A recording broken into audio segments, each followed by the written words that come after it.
And so you've created or have developed a smell that is kind of a universal malodor called Stench Soup. Do you want to talk a little bit Right. about that? Believe it or not, there was actually a formula that had existed probably back in the 40s in the US that was called Who Me, that actually had more of a, let's say, the odor of flatulence, a lot of sulfur compounds in it. So the idea being that, someone in a small area would suddenly get offended by this odor, people would disperse.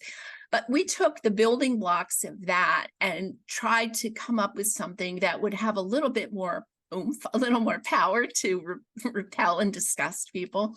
And so we added a little bit more fecal components, but we also added, and this was based on feedback I got from people who heard about the project and just wanted to volunteer what was their worst odor that they'd ever smelt.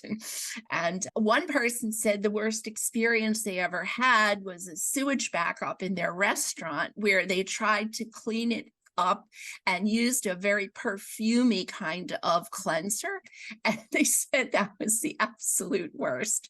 So it smelled like fruity poop or something like that.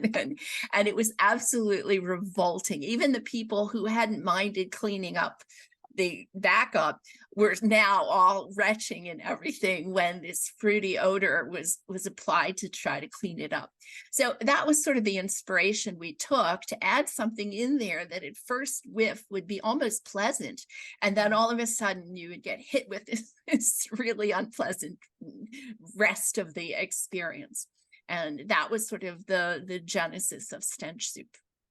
That is so true. When you're trying to cover up a bad smell with a good smell, it never goes well. Exactly. So it's very true. That's so cool.